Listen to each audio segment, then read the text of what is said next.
കോൺഗ്രസ് നേതാവ് Mullappally രാമചന്ദ്രനെതിരെ ജന്മനാട്ടിൽ poster. Save Congress എന്ന പേരിലാണ് പോസ്റ്റർ പതിച്ചത്. മുല്ലപ്പള്ളി രാമചന്ദ്രൻ 82 വയസ്സ് എന്ന തലക്കെട്ടിലാണ് പോസ്റ്റർ. 7 തവണ എംപിയും 2 തവണ കേന്ദ്രമന്ത്രിയുമായിട്ടും അധികാരക്കൊതി മാറിയില്ലേ എന്നും ചോദ്യം.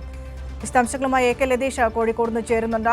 ലതീഷ്, കൂടുതൽ യുവാക്കൾക്ക് അവസരം നൽകും. ഇനി വരുന്ന തെരഞ്ഞെടുപ്പിൽ നിയമസഭയിലേക്ക് മത്സരിക്കുന്നതിൽ സ്ഥാനാർത്ഥികളെ ആക്കാൻ പോകുന്നത് കൂടുതൽ യുവാക്കൾക്കായിരിക്കുമെന്ന കഴിഞ്ഞ ദിവസം ഒരു സ്റ്റേറ്റ്മെന്റ് കോൺഗ്രസ് നേതാക്കളുടെ ഭാഗത്തുണ്ടായിരുന്നു.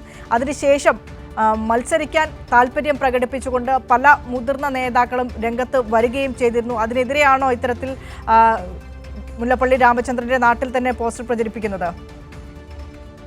വിനിഷ, മുല്ലപ്പള്ളി രാമചന്ദ്രൻ ഇത്തവണ നിയമസഭാ തെരഞ്ഞെടുപ്പിൽ മത്സരിക്കും എന്ന ഒരു അഭ്യൂഹം സജീവമായി കോഴിക്കോട് ജില്ലയിൽ പരക്കുന്നുണ്ട്. കോൺഗ്രസിന്റെ ചില നേതാക്കളുടെ ഭാഗത്തുനിന്ന് തന്നെയാണ് അത്തരത്തിലുള്ള ചില നീക്കങ്ങൾ നടത്തുന്നത്. കാരണം കോഴിക്കോട് ജില്ലയിൽ കഴിഞ്ഞ 2 പതിറ്റാണ്ടിലധികമായി കോൺഗ്രസിന് ഒരു നിയമസഭാ പ്രതിനിധിയില്ല, അല്ലെങ്കിൽ MLA ഇല്ല. ആ സാഹചര്യത്തിൽ പരമാവധി നേതാക്കളെ മത്സരിപ്പിച്ചുകൊണ്ട് നിയമസഭാ മണ്ഡലം പിടിച്ചെടുക്കുക എന്നതാണ് പുതിയ തന്ത്രം എന്നാണ് കോൺഗ്രസ് തന്നെ പറയുന്നത്. അതിൽ മുല്ലപ്പള്ളി രാമചന്ദ്രന്റെ പേര് ഉയർന്നു കേൾക്കുന്നുണ്ട്. ആ ഒരു സാഹചര്യത്തിലാണ് അദ്ദേഹത്തിന്റെ ജന്മനാടായ വടകര മുക്കാളിയിലും ചോമ്പാലയിലും ഇത്തരത്തിലുള്ള ഒരു പോസ്റ്റർ പ്രത്യക്ഷപ്പെട്ടിരിക്കുന്നത്. ഇന്ന് രാവിലെയാണ് പോസ്റ്റർ.